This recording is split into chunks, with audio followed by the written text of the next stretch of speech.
उसका कहीं भी पता नहीं चल रहा था।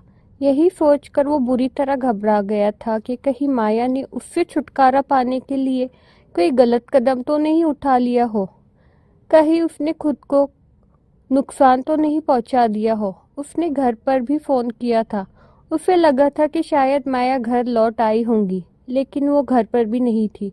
वो पूरे रास्ते उसे ढूंढता हुआ आया, मगर माया कहीं भी नहीं मिली। घर से भी सभी लोग बहुत परेशान थे। सब लोग ड्राइंग रूम में बैठे उसकी गुमशुदगी की रिपोर्ट पुलिस में दर्ज कराने के बारे में सोच रहे थे। अशफाक साहब सर झुकाए चिंता में बैठे थे। शम्स साहब भी माया को लेकर परेशान थे, लेकिन फिर भी अपने छोटे भाई अशफाक को ढांढस बांधते हुए बोले, तुम चिंता मत करो अशफाक, माया वापस आ जाएंगी। चलो अभी पुलिस स्टेशन जाकर रिपोर्ट दर्ज करवा देते हैं। अशफाक साहब घबराई हुई आवाज में बोले, भाई साहब आप तो जानते हैं कि माया कितनी लापरवाह है। वो लोगों की बातों में जल्दी आ जाती है। मुझे डर है कि कहीं वो किसी गलत इंसान के चक्कर में न पड़ गई हो। उनकी चिंता अपनी जगह बिल्कुल सही थी। तभी अब तक शांत बैठे बहराम ने कहा, चाचू आप फिक्र मत कीजिए, माया बिल्कुल ठीक होंगी, उसे कुछ भी नहीं हुआ है।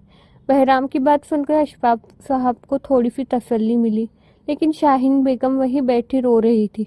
उधर ज़ेबा बेगम खुद बीमार थी, इसलिए वो उन्हें भी ठीक से संभाल नहीं पा रही थी। माया का इंतज़ार करते करते रात काफ़ी हो गई। रात के करीब 11 बजे माया हंसते मुस्कुराते हुए घर में दाखिल हुई। घर में सभी लोगों को एक साथ ड्राइंग रूम में बैठा देखकर वो पहले तो थोड़ा घबरा गई, फिर उसे समझ आया कि सब उसी की वजह से परेशान बैठे हैं। ये देखकर उसके मन में अजीब सी खुशी हुई। उसका तो मन कर रहा था कि खुद अपनी ही पीठ थपथपा ले। वो गंभीर चेहरा बनाकर सबके बीच से गुजरने लगी। सबकी सख्त नजरें, खासकर बहराम की, उस पर टिकी हुई थी, लेकिन वो किसी की परवाह किए बिना सीधे ऊपर अपने कमरे की ओर जाने लगी। तभी पीछे से अशफाक साहब की सख्त आवाज गूंजी, माया कहाँ गई थी तुम? उनकी गरजती हुई आवाज सुनकर माया के कदम रुक गए, लेकिन उसने पीछे मुड़कर भी नहीं देखा, बस शांत आवाज में जवाब दिया, मैं अपने फ्रेंड्स के साथ घूमने गई थी। उसका जवाब बेहद रूखा था। ये सुनते ही अशफाक साहब गुस्से में आ गए और अपनी जगह से उठे, उसके पास आए और ऊंची आवाज में बोले, अब तुम यूनिवर्सिटी नहीं जाओगी, आज से तुम्हारा यूनिवर्सिटी जाना बंद। अशफाक साहब का फैसला सुनकर माया एक पल के लिए चुप हो गई। फिर उसने उनके पीछे खड़े घर के सभी लोगों की तरफ देखा। आखिर में उसकी नज़र बहराम पर जाकर रुकी, जो लगातार उसे ही देख रहा था। ना जाने क्यों बहराम को देखते हुए उसे बहुत गुस्सा आ गया। उसने अशफाक साहब की ओर देखकर रूखे अंदाज में कहा, सॉरी, लेकिन मैं आपकी ये बात नहीं मान सकती। इतना कहकर वो सबको वहां छोड़कर ऊपर अपने कमरे में चली गई। उसके जाने के बाद वहां मौजूद सभी लोग एक दूसरे का चेहरा देखने लगे। बहराम भी बिना कुछ कहे सीधे उसके कमरे में पहुंच गया। माया हाथ में कपड़े लेकर बदलने जा रही थी कि तभी बहराम गुस्से से उसके सामने आ खड़ा हुआ। माया ने उस पर एक नज़र डाली और उसे नज़रअंदाज करके आगे बढ़ने लगी। तभी बहराम ने उसका हाथ पकड़ लिया, उसे अपने सामने रोकते हुए सख्त आवाज में पूछा, ये क्या हरकत थी? इतनी देर तक कहाँ थी तुम? माया ने झटके से अपना हाथ छुड़ाया और उसे हल्के से पीछे धकेलते हुए बोली, मैं आपको किसी भी सवाल का जवाब नहीं देना चाहती। बहराम चाहता तो उसकी इस बदतमीजी का जवाब दे सकता था, उसे उसी की औकात भी याद दिला सकता था, लेकिन उसने ऐसा कुछ नहीं किया। उस समय उसके मन में कुछ और ही चल रहा था। उस दिन बहराम को हराकर माया के दिल को थोड़ी तसल्ली मिली थी। अपनी इस छोटी सी जीत पर वो बहुत खुश थी, लेकिन उसे जरा भी अंदाजा नहीं था कि यही जीत आगे चलकर उस पर कितनी भारी पड़ने वाली है। वो सबसे नाराज होकर अपने कमरे में गई और दरवाज़ा बंद करके बैठ गई, ताकि कोई उससे सवाल जवाब न करे। अगर भूख न लगी होती तो शायद वो पूरी रात कमरे से बाहर ही न निकलती। उसने सबसे झूठ कहा था कि वो अपने दोस्तों के साथ थी, जबकि सच तो ये था कि शाम 4 बजे से वो यूं ही इधर उधर भटक रही थी। वो खुद से और शायद बहराम शम्स के असर से भी भागना चाहती थी। पहले उसने टैक्सी वाले को सी साइड ले चलने को कहा, वहाँ कुछ देर बैठकर मन शांत करने की कोशिश की। फिर वो पार्क चली गई, लेकिन रात होने की वजह से पार्क भी बंद होने लगा। तब जाकर उसे घर लौटने का ख्याल आया। पूरा दिन वो अपनी उलझी हुई सोचों और बहराम की बेबाक बातों से बचती रही थी, लेकिन अब उसे बहुत तेज भूख लग रही थी, इसलिए वो घर वालों के साथ सोने का इंतजार करते हुए बिस्तर पर लेट गई। रात करीब 1 बजे उसे लगा कि अब सब लोग सो चुके होंगे। वो धीरे से दरवाज़ा खोलकर बाहर झांकी। सबसे पहले उसकी नज़र बहराम के कमरे पर गई। वहाँ की लाइट बंद देखकर उसने राहत की सांस ली। वो दबे पांव सीढ़ियाँ उतरकर नीचे बने किचन में पहुंची, फ्रिज से खाना निकाला और उसे माइक्रोवेव में गर्म करने लगी। फिर किचन की अलमारी से टिककर उसके गर्म होने का इंतजार करने लगी। तभी अचानक बहराम किचन में आ गया। नीली टी शर्ट और ट्राउजर पहने उसे अपने सामने देखकर माया घबरा गई। बहराम सख्त चेहरे के साथ उसके सामने आकर खड़ा हो गया। अगले ही पल उसने दोनों हाथ उसकी कमर पर रखे और उसे ऐसे उठाकर किचन के स्लैब पर बैठा दिया जैसे वो कोई गुड़िया हो। माया की धड़कनें तेज हो गई थी। वो घबराई हुई नजरों से बहराम को देख रही थी। बहराम ने सख्त आवाज में पूछा, कहाँ थी तुम? जो हिम्मत माया ने अपने कमरे में दिखाई थी, अब वो जैसे गायब हो चुकी थी। वो धीमी आवाज में बोली, मैं अपने दोस्तों के साथ थी। बहराम ने उसकी आंखों में देखते हुए कहा, झूठ, तुम अपने दोस्तों के साथ नहीं थी। माया को उसका इस तरह पूछताछ करना बिल्कुल अच्छा नहीं लगा। उसने नाराज होकर कहा, मैं झूठ नहीं बोल रही हूँ। इतना कहकर वो वहां से जाने लगी, लेकिन बहराम ने उसका हाथ पकड़ लिया और उसे रोकते हुए बोला, सच बताओ माया। उसकी सख्त पकड़ से माया डर गई। उसने पहले कभी बहराम को इतने गुस्से में नहीं देखा था। उसकी आंखों में गुस्सा साफ दिखाई दे रहा था। दर्द और डर से माया की आंखों में आंसू आ गए। वो कांपती हुई बोली, इस रिश्ते में मेरा दम घुटता है। मुझे लगता है मैं धीरे धीरे बदलती जा रही हूँ। ये सब उन फैसलों की वजह से हुआ है जो मेरी मर्जी के बिना लिए गए थे। माया की बात सुनते ही बहराम की पकड़ ढीली पड़ गई। वो एक कदम पीछे हट गया और शांत लेकिन ठंडे आवाज में बोला, अगर मुझसे दूर रहकर ही तुम्हें खुशी मिलती है तो ठीक है, लेकिन याद रखना एक दिन तुम खुद चलकर मेरे पास आओगी। इतना कहकर वो वहां से चला गया। माया वहीं खड़ी उसकी शब्दों के बारे में सोचती रह गई। उसके हाथ में हल्का सा दर्द हो रहा था, लेकिन उसे उस दर्द के साथ एक अजीब सा एहसास भी था जिसे वो चाहकर भी नजरअंदाज नहीं कर पा रही थी। दिन धीरे धीरे बीतने लगे। अब बहराम और माया का आमना सामना सिर्फ यूनिवर्सिटी आते जाते समय होता था। उस रात के बाद बहराम पहले जैसा हंसने मजाक करना लगभग छोड़ चुका था। उसका ये बदला हुआ व्यवहार माया को बिल्कुल अच्छा नहीं लग रहा था, लेकिन उसे लगता था कि शायद ये उसकी अपनी गलती की सजा है। यूनिवर्सिटी में बिलाल और दोस्तों के साथ उसका समय ठीक ठाक गुजर जाता था, लेकिन रात होते ही उसे अजीब सा खालीपन महसूस होने लगता। कई बार वो क्लास में भी खोई खोई रहती। बिलाल उसकी उदासी देखकर अक्सर मजाक में कहता था, माया, तुम्हारे अंदर किसी बूढ़े इंसान की आत्मा आ गई है। पहले तो तुम हर एडवेंचर के लिए तैयार रहती थी। माया मुस्कुराकर जवाब देती, कोई बूढ़ी आत्मा नहीं, ये कंप्यूटर साइंस का असर है जिसने मुझे इतना बोरिंग बना दिया है। उसकी बात सुनकर बिलाल भी हंस देता, क्योंकि वो जानता था कंप्यूटर साइंस उनकी सोच से कहीं ज़्यादा मुश्किल है। घर का सन्नाटा और ज़ेबा बेगम की तबीयत को देखते हुए शम्स साहब ने कुछ दिनों के लिए हिल स्टेशन जाने का फैसला किया। उनकी इच्छा थी कि घर के सभी लोग इस सफ़र पर साथ चले, लेकिन माया ने तुरंत कह दिया कि उसके पहले सेमेस्टर की परीक्षाएं आने वाली है, इसलिए वो नहीं जा सकती। माया के मना करने पर बहराम ने भी काम का बहाना बना दिया। आखिर में शम्स साहब, ज़ेबा बेगम, शाहीन बेगम और अशफाक साहब चारों लोग कार से ही हिल स्टेशन निकल गए। अब घर में सिर्फ माया, बहराम और छोटी परी रह गए थे। घर के बाकी लोगों के जाने से माया बहुत खुश थी। उसे लगा कि अब कुछ दिनों तक कोई उसे टोकने वाला नहीं होगा और वो अपनी मर्जी से रह सकेंगी। वो अपने कमरे के बिस्तर पर लेटकर अगले दिन और आने वाले दिनों की योजनाएं सोचते सोचते सो गई। रात का दूसरा पहर था। अचानक पूरे घर की बिजली चली गई। माया गहरी नींद में थी। बिजली जाते ही उसकी आंख खुल गई। उसका दम घुटने लगा और सांसें तेज चलने लगी। उसने घबराकर अंधेरे में हाथ बढ़ाया और अपना मोबाइल ढूंढ लिया।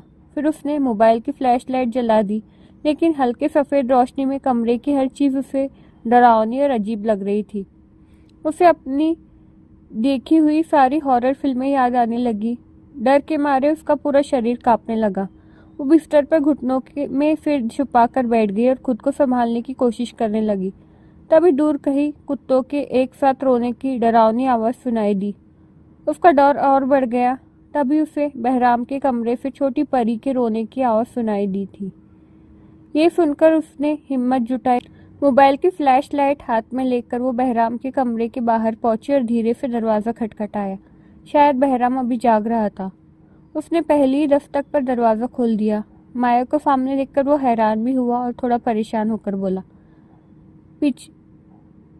पीछे हटो। लेकिन माया ने अपनी जगह से नहीं हटी। वो खुद ही उसे हल्का सा पीछे करके कमरे के अंदर चली गई और दरवाज़ा बंद कर दिया। फ्लैश लाइट की रोशनी में बहराम ने उसे गौर से देखा और पूछा, तुम यहाँ क्या कर रही हो? माया ने लापरवाही दिखाते हुए कहा, मुझे डर लग रहा था। बहराम ने भी भवे चढ़ाकर पूछा। तो माया कुछ पल चुप रही, फिर बोली, तो शादी के बाद से ये कमरा मेरा भी है। यहाँ आने के लिए मुझे किसी की इजाज़त लेने की ज़रूरत नहीं। इतना कहकर वो सोफे की तरफ बढ़ने लगी। तभी बहराम ने उसका हाथ पकड़ लिया। माया रुक गई और उसकी तरफ देखने लगी। बहराम ने उसकी आंखों में देखते हुए पूछा, ये बात तुमसे किसने कही? माया ने धीरे से जवाब दिया, मम्मी ने। बहराम हल्का सा मुस्कुराया और बोला, अच्छा, तो ये बातें तुम्हें पहले याद नहीं थी? उसकी बात सुनकर माया चुप हो गई। वो जानती थी कि इस समय उससे बहराम के साथ बहुत ज़रूरत है, लेकिन ये भी जानती थी कि बहराम इतनी आसानी से मानने वाला नहीं है। वो हकलाते हुए बोली, मुझे याद था, लेकिन इससे आगे कुछ नहीं कहा गया। बहराम ने साफ शब्दों में कहा, तुम यहाँ नहीं सो सकती। इतना कहकर उसने उसका हाथ छोड़ दिया और खिड़की के पास जाकर पर्दा हटा दिया। चांद की हल्की सी रोशनी और ठंडी हवा कमरे में आने लगी। लेकिन आज माया इतनी डरी हुई थी कि वो किसी भी कीमत पर अकेले अपने कमरे में नहीं जाना चाहती थी। वो जल्दी से बहराम के पास गई। उसने उसका सख्त हाथ अपने दोनों हाथों में पकड़ लिया और विनती करते हुए बोली, प्लीज़ मुझे यहीं सोने दीजिए। मुझे अपने कमरे में बहुत डर लग रहा है। ऊपर से घर में भी कोई नहीं है। बहराम कुछ पल उसे देखता रहा। उसके चेहरे पर मासूमियत और डर साफ दिखाई दे रहा था। उसने धीरे से अपना हाथ छुड़ाया, फिर माया के बाजू पकड़कर उसे दीवार के पास ले गया और बोला, ठीक है, अगर तुम्हें मेरे कमरे में सोना है तो मेरी एक शर्त होगी। आखिर वो भी बहराम शम्स था, इतनी आसानी से मानने वाला नहीं था। माया डर से कांप रही थी। उसने बिना कुछ सोचे हार मानते हुए धीरे से कहा, कैसी शर्त? बहराम ने मुस्कुराते हुए कहा, तुम मुझे किस करोगी? उसकी बात सुनते ही माया की आंखें हैरानी से बड़ी हो गई। उसने एक हाथ दीवार पर टिकाया और आराम से बोला, मैंने कोई ऐसी अजीब बात तो नहीं कही कि तुम इतना सोच में पड़ गई हो? माया पहले से ही डरी हुई थी। उसकी घबराहट और बढ़ गई। बहराम ने फिर पूछा, बोलो, मंजूर है? वो शायद हर मौके पर अपना हिसाब बराबर करना जानता था, इसलिए इस मौके को भी हाथ से नहीं जाने देना चाहता था। डरी हुई माया ने धीरे से सर हिलाकर हामी भर दी। बहराम मुस्कुराया और थोड़ा उसके करीब आ गया। उसने अपना एक हाथ माया की कमर के चारों ओर रखा और उसे अपने पास खींच लिया। माया ने घबराते हुए, कांपते हुए हाथ उसके गले में रख दिए, फिर धीरे से अपनी एड़ियां उठाकर उसके बराबर आ गई। उसने बहराम की आंखों में देखा। उसकी आंखों में एक अजीब सी चमक थी जो माया को अपनी ओर खींच रही थी। फिर उसकी नज़र बहराम के होठों पर गई। वो धीरे धीरे अपना चेहरा उसके करीब ले आई। बहराम की हल्की दाढ़ी उसकी नाक से छू गई, जिससे उसके दिल की धड़कन और तेज हो गई। मैंने आंखें बंद की और धीरे से अपने होठ बहराम के होठों से लगा दिए। बहराम उसकी इस हरकत पर मुस्कुराने लगा। फिर उसने माया के होठों पर अपने होठों में पूरी तरह कैद कर लिए और उस पर अपना प्यार निछावर करने लगा। उसके होठ माया की गर्दन तक जाते और उस पर अपना प्यार लुटा रहे थे। माया उसके प्यार पर बेबस सी हो चुकी थी। दोनों एक दूसरे के बेहद करीब खड़े रहे। माया की सांसें तेज हो रही थी। वो खुद को संभालने की कोशिश कर रही थी, लेकिन बहराम की नज़दीकी ने उसे पूरी तरह असहज और बेबस कर दिया था। उस समय अचानक कमरे की खामोशी को किसी के रोने की आवाज़ ने तोड़ दिया। दोनों तुरंत अलग हो गए। माया को अपनी हरकत पर बहुत शर्म महसूस हुई। वो 2 कदम पीछे हट गई। बहराम उसे हल्की सी मुस्कान के साथ देख रहा था, लेकिन माया ने उसकी तरफ देखने की हिम्मत नहीं की थी। वो तुरंत बाथरूम की तरफ भागी और अंदर जाकर दरवाजे बंद कर लिया। दरवाजे से पीठ टिकाकर वो लंबी लंबी सांसें लेने लगी। उसका दिल इतनी तेजी से धड़क रहा था कि उसे अपनी ही धड़कनों की आवाज़ साफ सुनाई दे रही थी। उसके हाथ पैर अब भी कांप रहे थे। उधर बहराम ने छोटी परी को चुप कराकर सुला दिया। उसके बाद भी वो काफी देर तक माया का इंतजार करता रहा, लेकिन माया जैसे बाथरूम से बाहर आने का नाम ही नहीं ले रही थी। आखिर इंतजार करते करते बहराम को नींद आ गई। दूसरी तरफ माया शायद इसी पल का इंतजार कर रही थी। जैसे ही उसे यकीन हुआ कि बहराम गहरी नींद में सो चुका है, वो धीरे से बाथरूम का दरवाजा खोलकर बाहर आ गई। एक नजर गहरी नींद में सोए बहराम पर डालकर माया सोफे पर जाकर लेट गई, लेकिन उसकी नींद तो जैसे बहराम की सांसों से बन चुकी थी। वो काफी देर तक छत और बंद पड़े पंखे को देखती रही, फिर भी उसकी आंखों में नींद नहीं आई। वो बार बार बहराम और उसके पास सोई छोटी परी को देखती रही। पता ही नहीं चला कि रात के किस पहर उसकी आंख लग गई।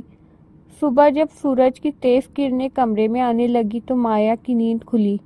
उसने नींद से खुली आंखें मलते हुए इधर उधर देखा।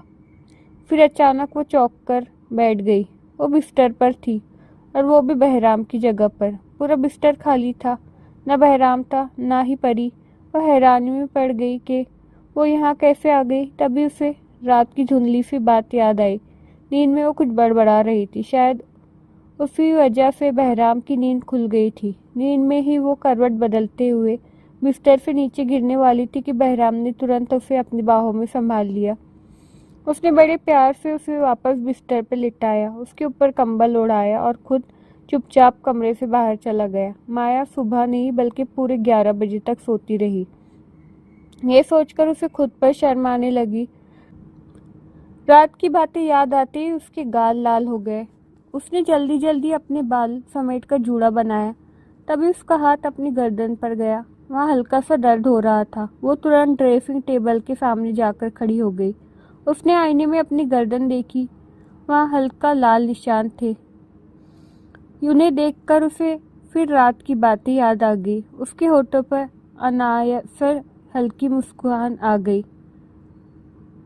वो अभी मुस्कुराई थी कि तभी दरवाजे पर दस्तक हुई। वो तुरंत संभल गई और आईने में खुद को ठीक करने लगी।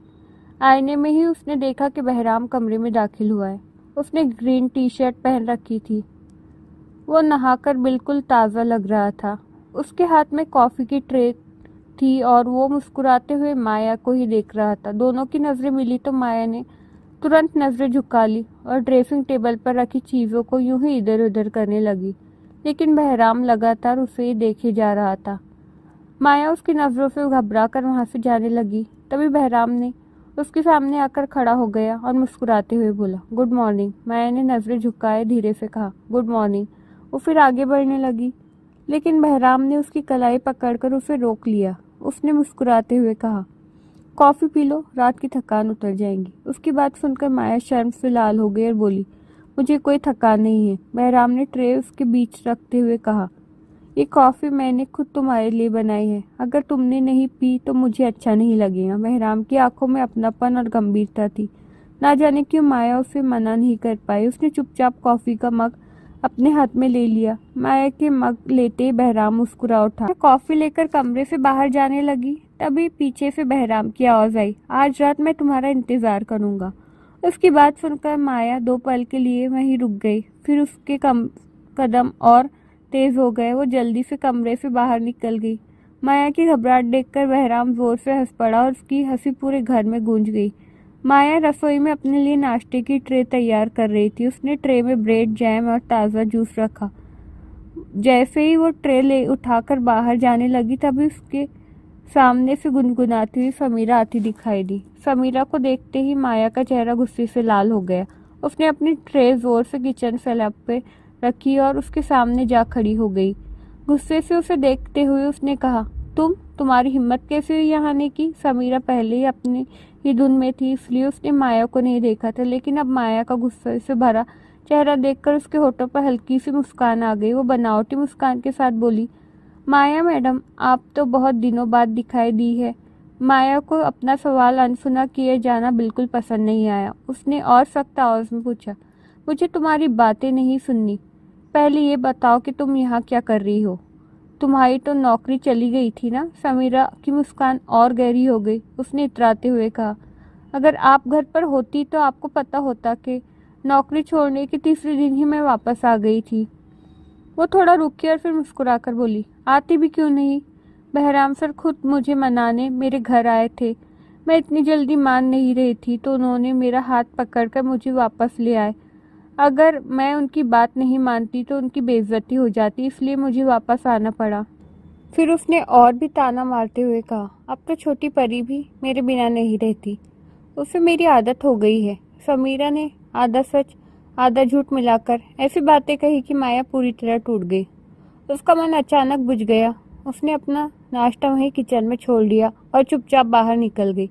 उसकी आंखों में आंसू भर आए थे। उसे बहराम पर गुस्सा आ रहा था। वो सोचने लगी, क्या वो मेरी इतनी सी बात की भी इज्जत नहीं रख सकता था? क्या यही उसका प्यार था?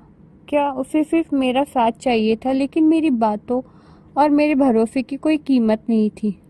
ये सोचकर उसे अपनी बहुत बेइज्जती महसूस हुई। उसी पल उसने मन ही मन में फैसला कर लिया कि अब वो बहराम से बिल्कुल बात नहीं करेंगी।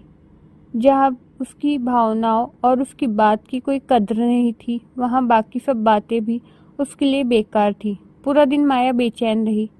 उसके दिल में एक अजीब सी जलन थी जो उसे अंदर ही अंदर परेशान कर रही थी। ऐसा लग रहा था जैसे उसकी सांसें भी भारी हो गई हो। वो जो धीरे धीरे बहराम के सामने हार मानने लगी थी, अब उसने मन ही मन में फैसला लिया कि वो अब कभी उसके सामने नहीं झुकेंगी। वो उसे दिखा देंगी कि वो भी माया अशफाक है। रात को वो बहराम के कमरे में पहले ही आ गई और सोफे पर लेट गई।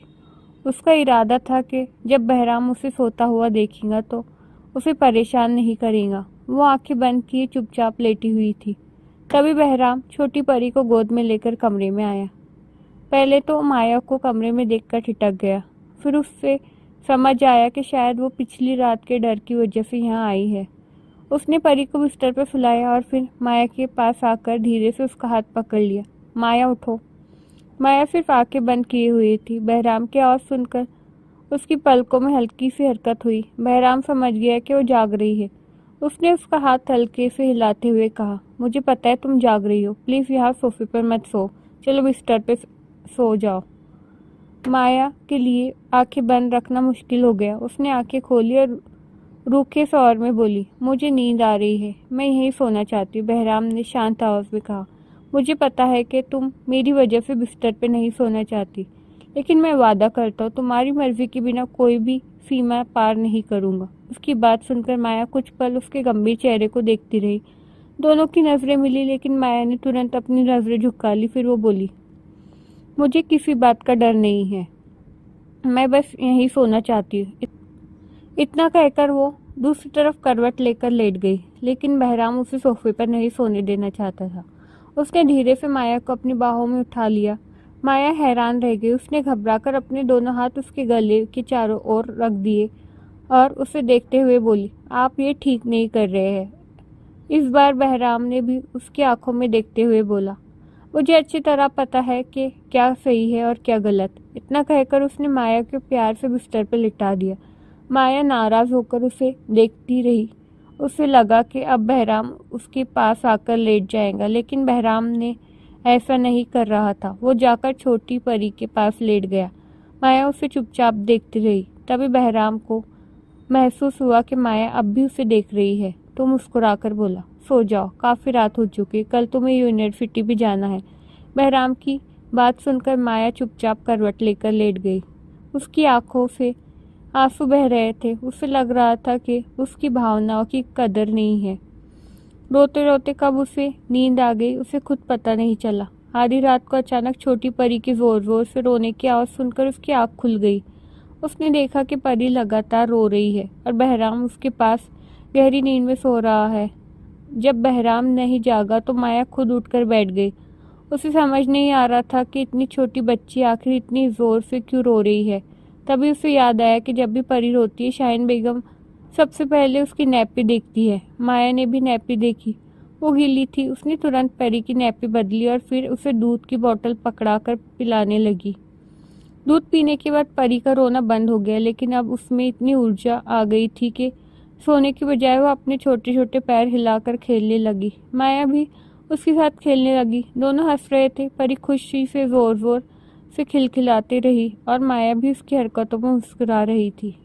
करीब 1 घंटा बीत गया, लेकिन परी का खेलने का मन खत्म नहीं हुआ। अब माया को नींद आने लगी। वो प्यार से बोली, बस करो मेरी जान, तुम बिल्कुल अपने पापा पर गई हो। उन्हें भी रात में ही सारी शरारतें सूझती। बहराम काफी देर से जाग रहा था और दोनों को चुपचाप देख रहा था। माया की ये बात सुनकर उसके होठों पर मुस्कान आ गई। वो दोनों को बीच में टोकना नहीं चाहता था, लेकिन इस बार वो खुद को रोक नहीं पाया। वो मुस्कुराकर बोला, परी की मम्मा मुझे शरारत करने का मौका ही कहाँ देती है। बहराम की आवाज़ सुनकर माया चौंक गई। फिर हल्की नाराजगी से बोली, मैं परी से बात कर रही थी। बहराम उसके लहजे की नाराजगी समझ गया। उसने परी के छोटे से हाथ में फंसा माया का हाथ अपने हाथ में लिया और मुस्कुराते हुए कहा, और मैं परी की मम्मा से बात कर रहा हूँ। बहराम की बात सुनकर माया के होठों पर भी मुस्कान आ गई, लेकिन उसने तुरंत अपनी मुस्कान छुपा ली ताकि बहराम उसे देख न ले। थोड़ी देर खेलते खेलते परी की आंख लग गई। माया ने अपना हाथ उसके सीने पर रखा और खुद भी आंखें बंद कर ली। बहराम दोनों को देखता रहा। आजकल ये दोनों उसके दिल का सुकून बन गए थे। उसने धीरे से अपना हाथ माया के हाथ पर रख दिया। उस स्पर्श से माया के दिल की धड़कनें तेज होने लगी।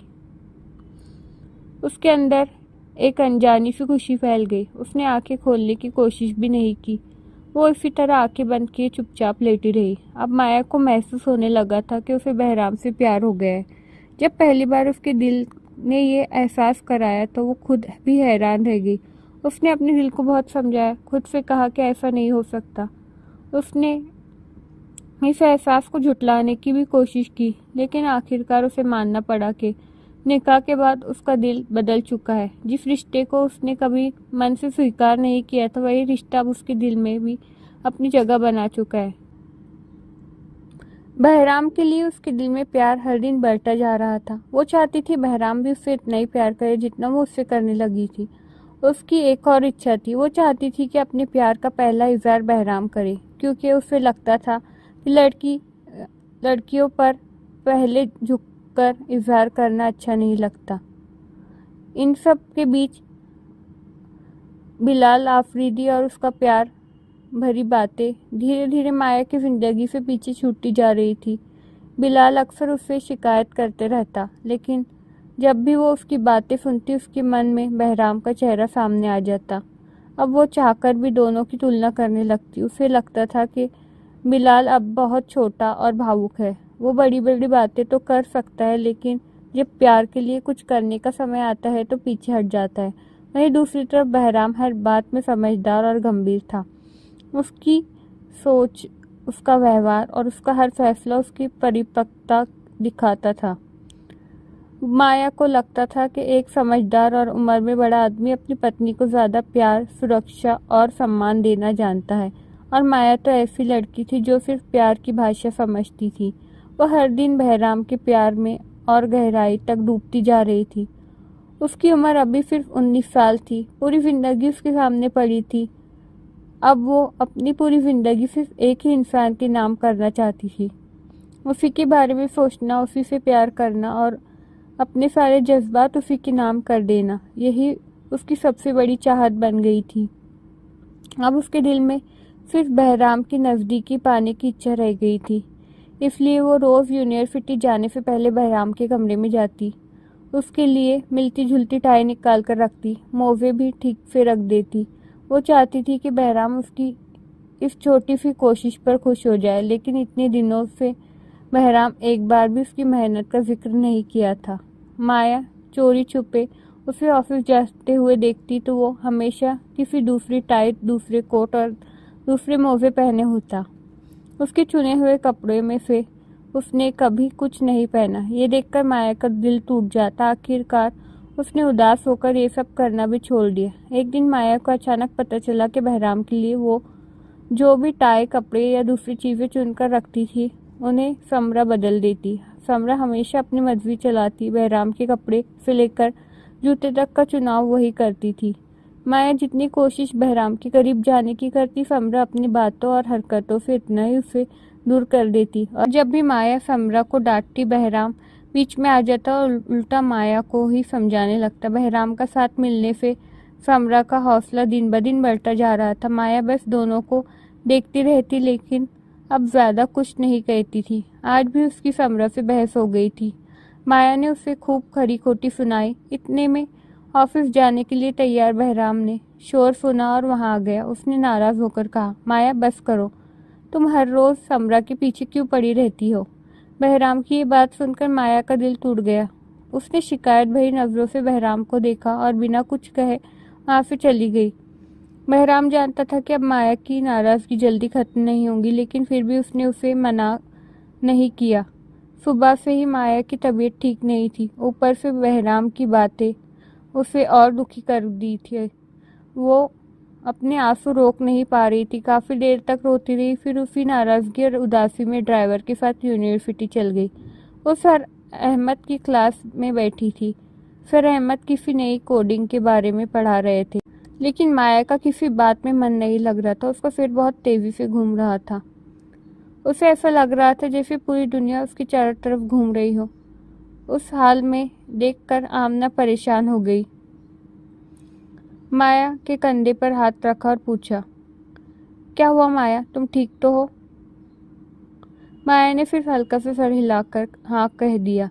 थोड़ी देर बाद सर अहमद का लेक्चर खत्म हुआ। माया तुरंत क्लास से बाहर निकली और भागकर वॉशरूम चली गई।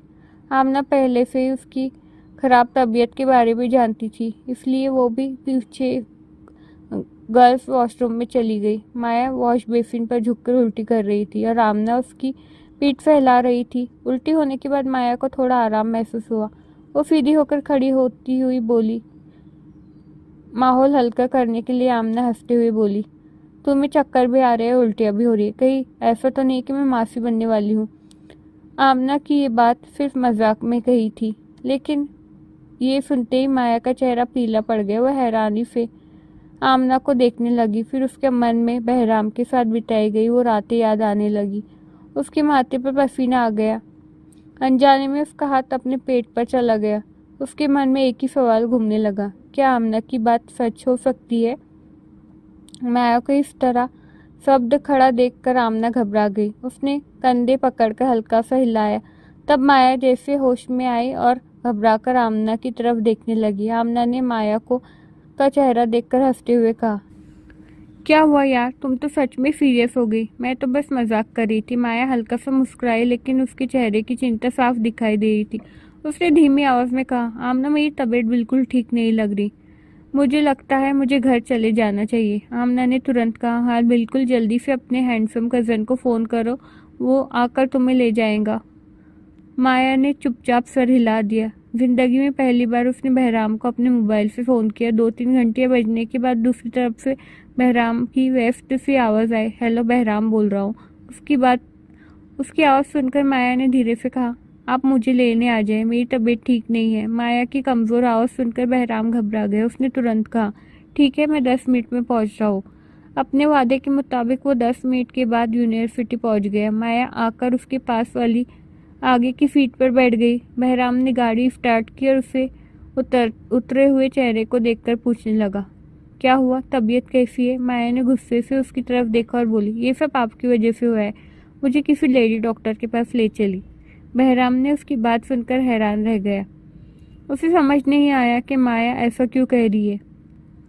फिर भी उसने बिना कुछ पूछे गाड़ी एक महिला डॉक्टर के क्लिनिक के सामने रोक दी। माया बिना उसकी तरफ देखे सीधे अंदर चली गई। बहराम भी उसके पीछे पीछे अंदर चला गया। माया ने डॉक्टर को अपनी सारी परेशानी और अपने मन की सभी शक बता दी। उसकी बात सुनकर बहराम चुपचाप बैठा मुस्कुराता रहा। सारी ज़रूरी टेस्ट और जांच के बाद रिपोर्ट सामने आ गई। महिला डॉक्टर ने मुस्कुराते हुए माया से कहा, मिसेस बहराम, आपकी सभी रिपोर्ट्स बिल्कुल सामान्य है। आपको ये परेशानी सिर्फ फूड पॉइजनिंग की वजह से हुई है। डॉक्टर की बात सुनते ही माया ने राहत का सांस ली। बहराम ने डॉक्टर को धन्यवाद किया और माया को लेकर बाहर आ गया।